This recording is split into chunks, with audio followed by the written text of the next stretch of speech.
From the Soaking Newsroom, here's your weekly local news recap. I'm Stephen Vierre.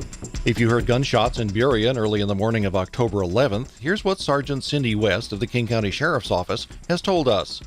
She said that around 2 a.m., police responded to reports of shots fired in the area of Southwest 139th Street and Ambon Boulevard Southwest.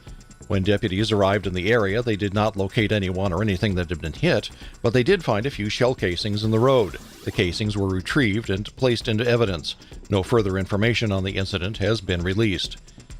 In other news, the King County Sheriff's Office has reported that just before 9 a.m. on October 10th, they received a call requesting a welfare check in the 300 block of Southwest 144th Street in Burien. There, police found a female, believed to be in her mid-40s, in a parked car who appeared to be deceased. Medical assistance was summoned, and the woman was pronounced dead at the scene. Sergeant Cindy West said there were no obvious signs of trauma, and the medical examiner's office will have to determine the cause of death. No other information has been released. More at btownblog.com. After an hour-plus interview of two candidates, the Burien City Council voted 5-0 on October 10th to appoint retired Des Moines City Manager Tony Piasecki as Interim City Manager of Burien, replacing the fired Cameron Garral. Piasecki, who retired in August after 20 years with the City of Des Moines, the last 7 as City Manager, is expected to take over the interim job in a couple of weeks after completing a previously scheduled vacation. The other candidate the council interviewed was David Johnston, formerly the city manager for Maple Valley. Neither candidate has indicated interest in permanently filling the city manager's position. The Burien City Council expects to be formulating a plan soon to find a permanent replacement. More at btownblog.com. The boardwalk in Redondo was quietly reopened to the public on October 5th after a long closure due to extensive damage caused by a catastrophic November 2014 storm, as previously reported in the Waterland blog. The substantially rebuilt boardwalk cost just over $4.7 million. It now consists of a more storm-resistant concrete deck with wood stamp finish, stainless steel cable railing, and low-level deck surface illumination, all held up by existing concrete supports. The boardwalk was rebuilt with support from the Federal Highway Administration, the Washington State Department of Commerce, the Transportation Improvement Board, and the Des Moines City Council. The City of Des Moines formally announced the opening on October 10th. A dedication ceremony will reportedly take place later this month or in November. Photos at waterlandblog.com.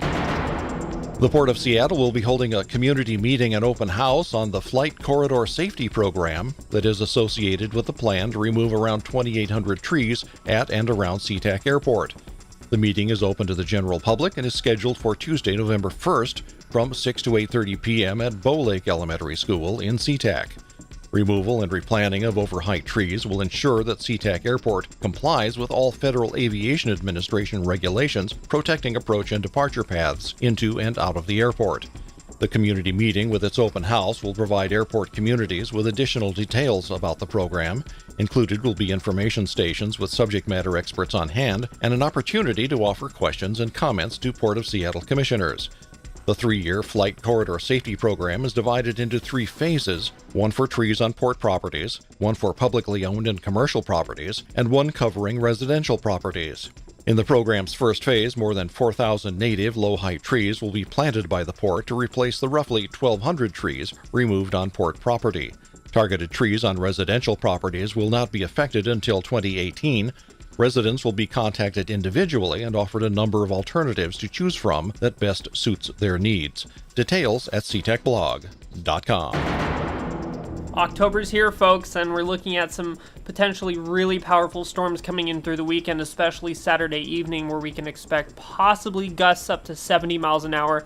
That would cause widespread power outages, so that's something to be prepared for.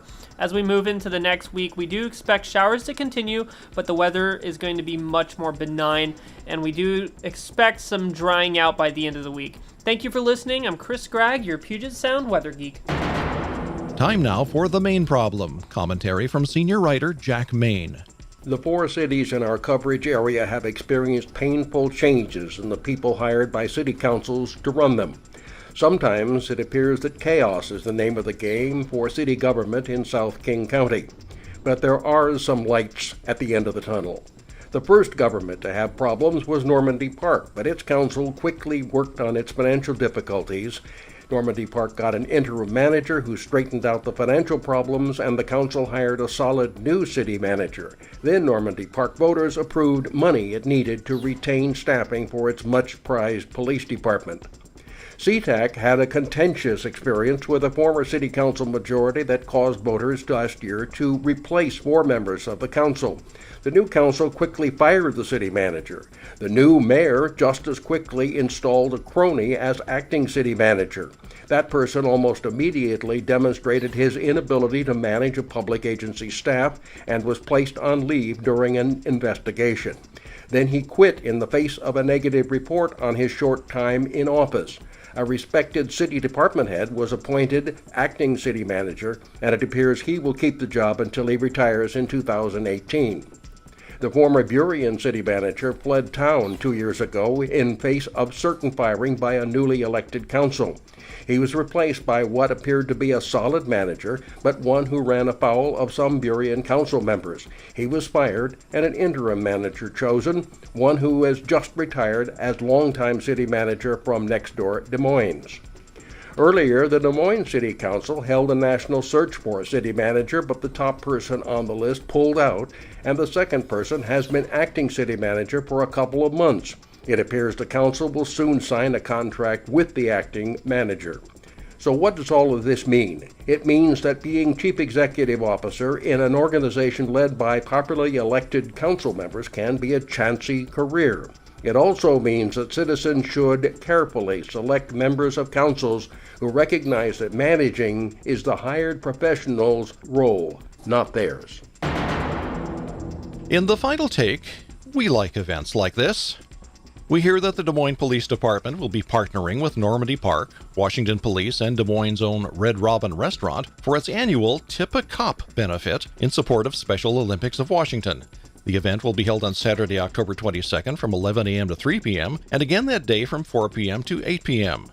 Police department staff, as well as other celebrity servers, will be assisting restaurant waitstaff. All tips received in specially marked envelopes will be donated to Special Olympics of Washington to ensure that a young person in our community with disabilities is able to compete.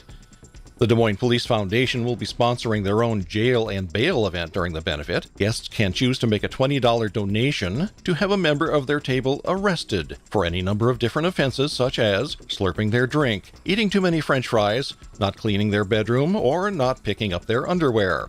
Offenders will be placed in a special jail cell set up so that those arrested can have their mugshots taken from behind bars. Instant photos will be available for a $5 donation. Sounds to me like a fun event for a very worthy cause. More on this event at waterlandblog.com. Stephen Vieira, Soking, Internet Radio News. Soking News was created based on a generous grant from JLab's Encore Media Entrepreneurs Program, supported with funding from the Ethics and Excellence in Journalism Foundation and the Nicholas B. Ottaway Foundation.